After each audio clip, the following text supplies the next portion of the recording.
رمضان کا اصل میں جو پروگرام ہے، میں پہلے ذرا تمہیداً عرض کر دوں کہ ہم صرف واقف ہیں روزہ دن کا اور رات کو 1 گھنٹے کی تراویح۔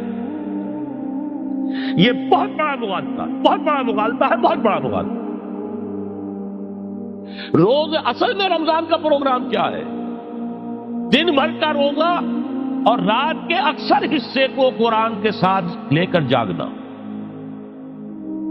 لیکن حکمت خداوندی نے پہلے حصے کو تو فرض کیا ہے، دوسرے کو فرض نہیں کیا، اس کو ترغیب اور تشویق پر چھوڑ دیا۔ لیکن اس کی جو اہمیت ہے میں چاہتا ہوں کہ پہلے اچھی طرح اس کو سمجھ لیں آپ۔ دیکھیے پہلی حدیث اس میں ہے ان سلمان الفارسی رضی اللہ تعالی عنہ قال خطبنا رسول اللہ صلی اللہ علیہ وسلم فی آخر یوم من شعبان۔ حضرت سلمان فارسی سے مروی ہے، انہوں نے فرمایا کہ خطبہ ارشاد فرمایا ہمیں اللہ کے رسول نے صلی اللہ علیہ وسلم شعبان کے آخری دن۔ فقال، آپ نے ارشاد فرمایا، یہ خطبہ طویل ہے، میں نے صرف شروع کے چند جملے یہاں نقل کیے ہیں۔ یا ایھا الناس قد اظلکم شہر عظیم، اے لوگوں تم پر ایک بہت عظمتوں والا مہینہ سایہ فگن ہو گیا ہے۔ دیکھیے سایہ فگن سے وہ انگریزی کا وہاں پر آپ کے ذہن میں آنا چاہیے، coming events cast their shadows before.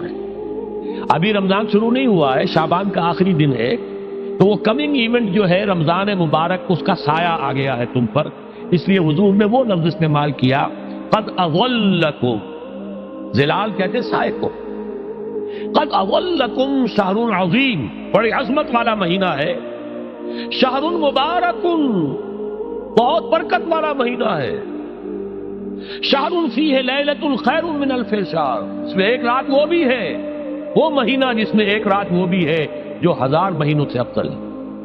انا انزلناہ فی لیلۃ القدر وما ادراک ما لیلۃ القدر لیلۃ القدر خیر من الف شہر۔ اب جو اگلے 2 جملے ہیں وہ نوٹ کیجئے، جعل اللہ صیامہ فریضۃ وقیام لیلہ تطوعا، اللہ نے ٹھہرایا ہے، قرار دیا ہے اس کا روزہ رکھنا تو فرض کے درجے، اور اس کی رات کا قیام تطوع کے درجے میں اپنی مرضی پر، اپنی خواہش پر، نفل کے طور پر یہ تم پر لکھ دیا گیا ہے، لکھا تو گیا ہے، جعلہ تو ہے۔ مجعول کا جو پہلا مفعول ہے وہ کیا ہے؟ جعلہ کا مجعول اول کیا ہے؟ دن کا روزہ، اور مجعول ثانی کیا ہے؟ قیام لیلہ، رات کو کھڑا رہنا۔ اب یہ رات کا کھڑا رہنا اس کی کتنی مقدار ہوگی؟ کہاں سے معلوم کریں گے؟ قرآن سے۔ جب یہ لفظ آیا ہے سورہ مزمل میں، یا ایھا المزمل قم اللیل الا قلیلا نصفہ او انقص منہ قلیلا او زد علیہ ورتل القرآن ترتیلا، یہ معنی ہے۔ اے لحاظ کپل میں لپٹ کر لیٹنے والے، کھڑے رہا کرو رات کو سوائے اس کے تھوڑے سے حصے کے، یعنی آدھی رات یا اس میں تھوڑا سا کم کر لو، جسے پھر کہا مفسرین نے 1/3 رات کم سے کم، اور زد علیہ، یا آدھی پر بھی کچھ زیادہ کرو، یہ 2/3 رات ہو گئے۔ ورتل القرآن ترتیلا، اور قرآن کو اتارا کرو تھوڑا تھوڑا تھوڑا، یہ ترتیل، تفریل، تنزیل، جیسے قرآن تھوڑا تھوڑا محبت پر نازل ہوا صلی اللہ علیہ وسلم، ایسے ہی تھوڑا تھوڑا تھوڑا قرآن اپنے اندر اتارو، ہیمر اٹ ڈاؤن، اپنے ذہنوں میں اتارو، اپنے قلب میں اتارو۔ اس کے لیے رات کو کھڑے رہو، اور قیام اللیل کم سے کم 3 شب کے اوپر اطلاق ہوگا، اس سے کم پر تو اطلاق ہے ہی نہیں۔ اگلی حدیث پڑھیے، اور یہ ہے جو عام طور پر ہر مسجد میں بھی آج کل خوب یہ گونج رہی ہوگی، حدیث بیان ہوتی ہے، اس لیے کہ بخاری اور مسلم دونوں میں موجود ہے، متفق علیہ روایت ہے، اس سے اونچا تو درجہ سند کے اعتبار سے تو حدیث کا کوئی اور درجہ اس سے اونچا ہے نہیں۔ عن ابی ہریرہ رضی اللہ عنہ قال قال رسول اللہ صلی اللہ علیہ وسلم، حضرت ابو ہریرہ سے روایت ہے، آپ نے فرمایا کہ حضور نے ارشاد فرمایا، من صام رمضان ایمانا و احتسابا غفر له ما تقدم من ذنبه، جس نے روزہ رکھا رمضان مبارک کے دوران اللہ پر یقین رکھتے ہوئے اور اس سے اجر و ثواب کے حاصل ہونے کی امید میں، اس کے تمام پچھلے گناہ معاف ہو جاتے ہیں۔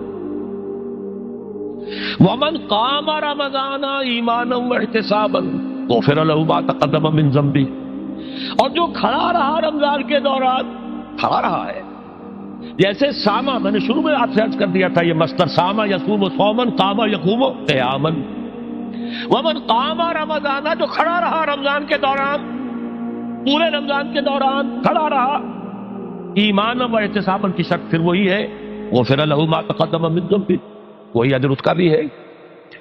ومن قام لیلۃ القدر ایمانا واحتسابا غفر له ما تقدم من ذنبه، اور جو خاص طور پر لیلۃ القدر میں کھڑا رہا ایمان اور احتساب کے ساتھ، اس کے بھی پچھلے گناہ معاف ہو گئے۔ اب یہ قامہ اور سامہ جیسے آ رہا ہے ایک دوسرے کے ساتھ پیرلل ہو کر، اس کو نوٹ کر، من سام رمضان من قام رمضان، کیا یہ 1 گھنٹے کی تراویح جو ہے اس پر پوری اترتی ہے؟ نسبت خاک رابع عالم پاک کوئی اس میں ریشو پروپورشن جڑتی نہیں۔ اگلی حدیث بھی پڑھ لیجیے، یہ وہی آگے عبداللہ ابن عمرو بن العاص رضی اللہ تعالی عنہما، جن کے بارے میں میں نے عرض کیا تھا بہت ہی زاہد منش، بڑے عابد، ہر روز روزہ اور پوری رات نماز پڑھتے تھے، پورا بھی ہے اس کے۔ عن عبداللہ ابن عمرو رضی اللہ عنہما ان رسول اللہ صلی اللہ علیہ وسلم قال الصیام والقرآن یشفعان للعبد، روزہ اور قرآن دونوں بندے کے حق میں شفاعت کریں گے۔ یقول الصیام، روزہ یہ کہے گا اے رب، اے پروردگار، انی منعتہ الطعام والشہوات بالنہار، میں نے تیرے اس بندے کو روکے رکھا کھانے پینے سے اور شہوت سے دن کے وقت، فشفعنی فی، میری وجہ سے روکا رہا، یہ کھانے کو اچھے سے اچھے جو ہے وہ موجود تھے کھانے، اور پینے کے لیے اعلیٰ سے اعلیٰ مشروب تھے، یہ رکا رہا میری وجہ سے کہ روزہ رکھا ہوا تھا، اور جیسا میں نے کہا منکوحہ بیوی موجود تھی لیکن رکا رہا، تھامے رکھا اس نے اپنے آپ کو میری وجہ سے، تو میری شفاعت اس کے حق میں قبول فرما۔ وَيَقُولُ الْقُرْآنُ، اور قرآن یہ کہے گا مَنَعْتُهُ النَّوْمَ بِاللَّيْلِ، میں نے اسے روکا رکھا رات کو سونے سے، فَشَفِّعْنِي فِيهِ، تو پروردگار میری شفاعت اس کے حق میں قبول فرما، فَيُشَفَّعَانِ، تو ان دونوں کی شفاعت قبول کی جائے گی۔ سوال یہ ہے کہ کیا روزہ 1 گھنٹے کا یا 2 گھنٹے کا ہے؟ تو یہ قیام جو ہے یہ 1 گھنٹے کا کیسے ہو گیا؟ تو میں نے پہلے کوسچن مارک آپ کے ذہن میں کھڑا کر دیا، اب جواب سنیے اس کا۔ جواب یہ ہے کہ اس کو اللہ تعالیٰ کی حکمت یہ تھی کہ اسے فرض نہ کیا جائے، اس کو معلوم ہے۔ عالمان سیکون منکم مرضی وآخرون یضربون فی الارض یبتغون من فضل اللہ وآخرون، اللہ کے علم میں ہے میرے کچھ بندے ہوں گے بیچارے غریب مستور، جن پر مشقت کریں گے، محنت کریں گے، وہ روزہ ہی رکھ لیں، بہت بڑی بات ہے، بہت بڑی بات۔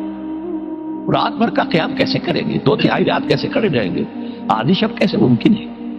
لہذا فرض نہیں کیا، حضور نے بھی فرض نہیں کیا، نہ اس کو آپ نے لازم کیا، نہ اس کے لیے وہ زوردار جو لوگوں سے کہا کہ ضرور پڑھو، چھوڑ دیا پڑھو، اصل لوگ پڑھتے تھے اپنے طور پر۔ اب یہ کہ کوئی آدھی رات کھڑا ہے، کوئی 1/3 رات ہے، کوئی پوری رات ہے، تھے اللہ کے بندے۔ لیکن 3 دن حضور نے یہ باجماعت نماز پڑھا دی، لیکن پڑھائی ہے وہ تہجد کے وقت، یعنی لوگ رات کے وقت جو بھی ہے کھڑے ہیں، جاگ رہے ہیں، قرآن پڑھ رہے ہیں، لیکن یہ کہ خاص تہجد کے وقت آپ اپنے حجرے سے برآمد ہوئے تو لوگ جمع ہو گئے، آپ کے گرد جمع ہو گئے۔ آپ نے 3 دن یہ 8 رکعتیں جو تہجد کی حضور کی ہوتی تھی، وہ آپ نے 8 رکعتیں پڑھائیں باجماعت، لیکن وہ وقت تہجد کا تھا، یہ نوٹ کر لی۔ 4تھے دن بھی صحابہ منتظر رہے، جب حضور برآمد ہوں گے تشریف لائیں گے، نہیں آ رہے حضور، تو کچھ کھنگار بھی رہے ہیں، کہیں پتہ نہیں حضور کہیں اونگ نہ آ گئی ہو تو ہماری آوازوں سے جاگ جائیں، پھر بھی نہیں آئے حضور۔ اگلے روز آپ نے فرمایا کہ میں جان بوجھ کر نہیں آیا، میں اگر یہ متواتر تمہیں پڑھاؤں گا تو یہ تم پر فرض ہو جائے گی۔ یہ ہے وہ رافت اور رحمت، بالمومنین رؤوف الرحیم، جو اللہ تعالیٰ کی شان ہے رحمان الرحیم ہونے کی، بالمومنین رؤوف الرحیم، یہ محمد الرسول اللہ بھی ہے، تم پر یہ سختی جو ہے یہ تمہارے لیے قابل برداشت نہیں ہوگی، لہذا میں نے یہ 3 دن صرف پڑھائی ہے، اگر مسلسل پڑھاتا تو فرض ہو جاتا۔ یہاں تک تو ہے حکمت نبوی کا معاملہ، اب آیا حکمت صحابی یا حکمت خلیفہ راشد۔ یہی معاملہ رہا حضور کی حیات طیبہ کے دوران، یہی حضرت ابوبکر رضی اللہ تعالیٰ عنہ کی خلافت کے دوران، یہی حضرت عمر کا بھی ابتدائی دور۔ لیکن دور خلافت عمر فاروق کے دوران یہ واقعہ آیا کہ حضرت عمر داخل ہوئے مسجد میں، دیکھا رات کے وقت، ابھی کوئی باجماعت تراویح کا کوئی انتظام نہیں تھا، آپ نے دیکھا کچھ لوگ مسجد کے اس کونے میں کھڑے ہیں، ایک حافظ ہے، سادے تو حافظ نہیں ہوتے تھے نا، تو کوئی حافظ ادھر، انہوں نے 5 6 7 8 آدمیوں نے کسی حافظ سے گزارش کی، وہ انہیں قرآن سنا رہا ہے، وہ کھڑے سن رہے، کوئی دوسرے کونے میں ایک دم کٹا ہے، کوئی تیسری طرف ہے، کہیں ہے، تولیوں کے اندر لوگ جو ہے وہ قیام اللیل کا حق ادا کر رہے ہیں۔ آپ نے فرمایا کیا ہی بہتر ہو کہ یہ سب جمع ہو جائیں کہ امام کے پیچھے، اور پھر یہ کہ اسے عشاء کے ساتھ متصل رکھ دے، تاکہ جس کو کہتے ہیں عربی میں ما لا یترک کلہ لا یترک کلہ، اگر کوئی شے کل کی کل حاصل نہیں ہو سکتی تو کوئی شخص بھی مسلمان بالکل محروم نہ رہ جائے، کم سے کم یہ 20 رکعت تراویح تو پڑھے اور قرآن سن لے، تاکہ کسی نہ کسی درجے میں تو اس کا بھی حصہ ہو جائے اس کی برکات میں سے۔ یہ ہے حکمت حضرت عمر فاروق کے فیصلے کی۔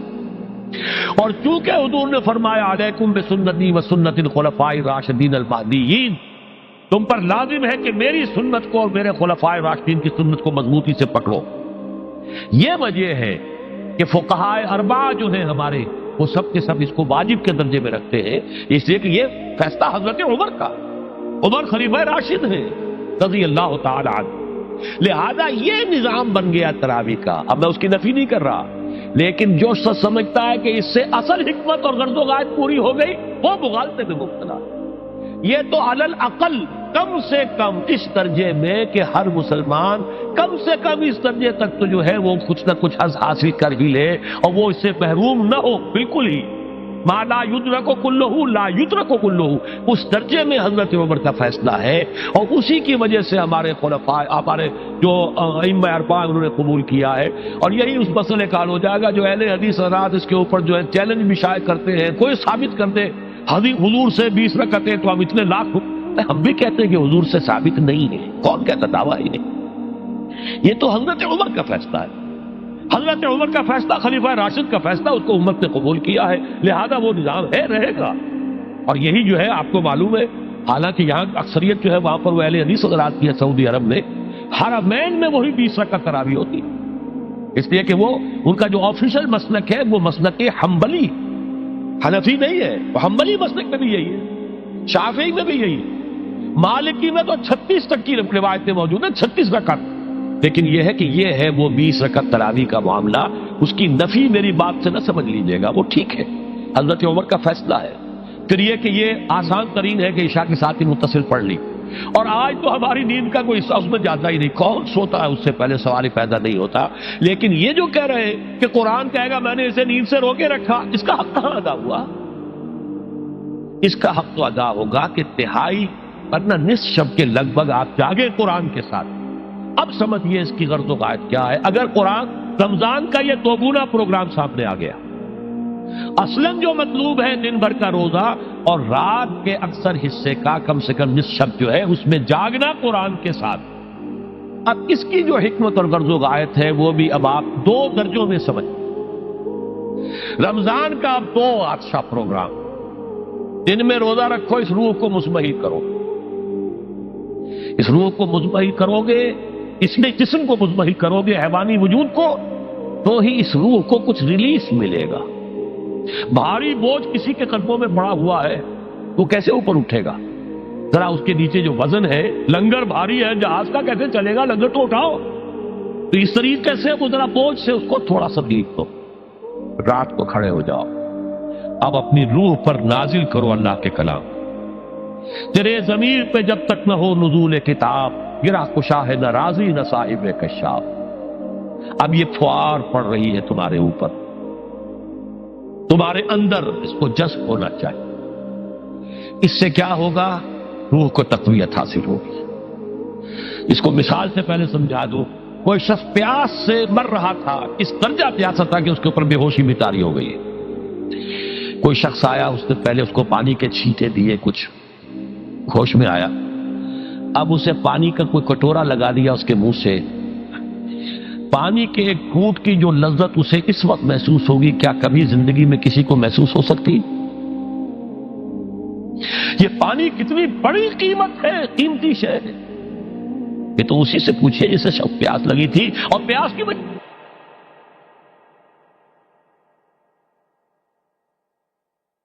متوجہ ہیں، لہذا ہمیں وہ پیاس محسوس ہی نہیں ہوتی کہ یہ بھی واقعی میرے اندر کوئی پیاس ہے۔ روح بیدار ہوگی تو وہ پیاس جو اس کے اندر اب پیدا ہوئی ہے وہ کدھر متوجہ ہوگی؟ اپنے پروردگار کی طرف۔ یہ ربط ہے اگلی آیت کا، آپ پڑھیے وَإِذَا سَأَلَكَ عِبَادِي عَنِّي فَإِنِّي قَرِيبٌ۔ جب یہ روح بیدار ہو کر اپنے مرکز کی طرف متوجہ ہوگی، اپنے منبع اور سرچشمے کی طرف متوجہ ہوگی، اپنے مبدا کی طرف متوجہ ہوگی، تو اے میرے نبی صلی اللہ علیہ وسلم، جب میرے بندے آپ سے میرے بارے میں پوچھیں فَإِنِّي قَرِيبٌ، انہیں بتا دیجئے میں قریب ہی ہوں، کہیں دور نہیں، اس کی رگے جاں سے بھی زیادہ قریب۔ ہم قریب ہیں، جب چاہو ہمیں پکارو، جب چاہو دعا کرو، جب چاہو باریابی حاصل کر لو۔ ہم تو مائل بے کرم ہیں، کوئی سائل ہی نہیں۔ ہم تو ہر روز رات کے آخری گھڑیوں میں سمائے دنیا تک نزول فرماتے ہیں، اور ہماری طرف سے پکارنے والا پکارتا ہے حل من مستغفر فاغفر لہ، ہے کوئی استغفار کرنے والا کہ